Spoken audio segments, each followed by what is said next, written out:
General Upendra Dwivedi कल श्रीनगर जा रहे हैं। इस बड़ी हलचल के बीच विदेश मंत्री एस जयशंकर से मिलने के लिए 20 देशों के राजदूत पहुंच गए। इनमें रूस, अमेरिका, चीन, France, Qatar, Germany, Japan, Italy, Poland, Canada समेत कई देश शामिल हैं। रूसी मीडिया तो यहां तक दावा कर रही है कि भारत पाकिस्तान के खिलाफ और भी तगड़ा एक्शन लेने वाला है। विदेश मंत्री एस जयशंकर से मिलने आए इन 20 देशों के राजदूतों को बताया गया है कि पाकिस्तान ने आतंकी हमला कैसे करवाया।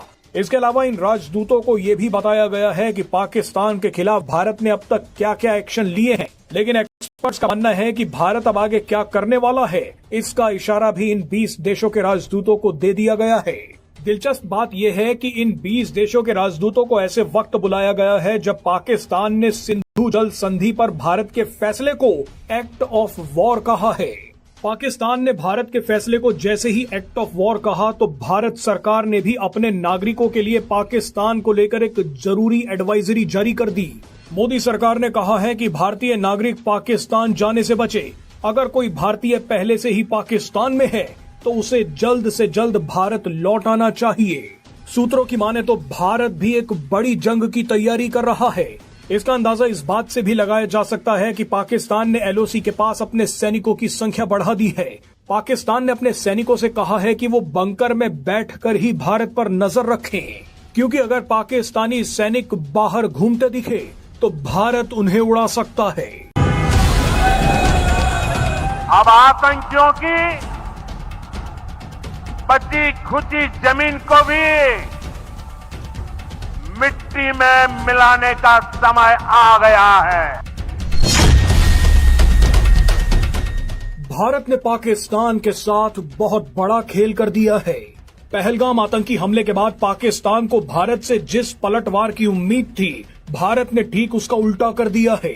ज्यादातर लोगों को अंदाजा ही नहीं है कि भारत ने असल में पाकिस्तान के साथ किया क्या है।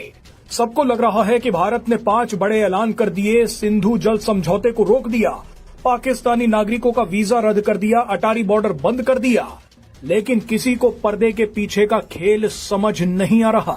किसी को ये पता नहीं है कि भारत ने इस बार पाकिस्तान को अंदर तक घुसकर मारा है।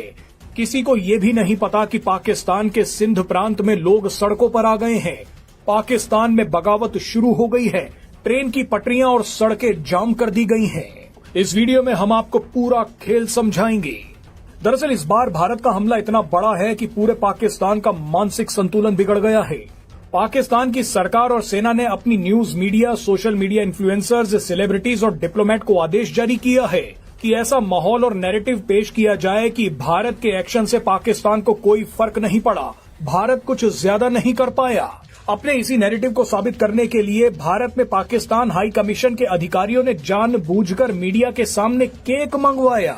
पाकिस्तान ये दिखाने की कोशिश कर रहा था कि हम डरे नहीं हैं, हम तो इतने निश्चिंत हैं कि केक खा रहे हैं, आतंकी हमले का जश्न मना रहे हैं। लेकिन असल में पूरा पाकिस्तान वेंटिलेटर पर पहुंच चुका है। भारत का हमला इस बार एलओसी के पास बैठे आतंकी कैंप्स पर नहीं था, बल्कि सीधा इस्लामाबाद में पाकिस्तानी सरकार, रावलपिंडी में पाकिस्तानी सेना और आम पाकिस्तानी लोगों पर था। कई लोग बोल रहे हैं कि भारत ने सर्जिकल स्ट्राइक या एयर स्ट्राइक क्यों नहीं की, तो उन लोगों को हम बताना चाहते हैं कि भारत ने इस बार जो किया है वो सर्जिकल स्ट्राइक का भी बाप है। पाकिस्तान यही मानकर बैठा था कि भारत सर्जिकल स्ट्राइक करेगा। पाकिस्तान चाहता भी यही था कि पूरा मामला सर्जिकल स्ट्राइक से ही रफा दफा हो जाए। भारत अगर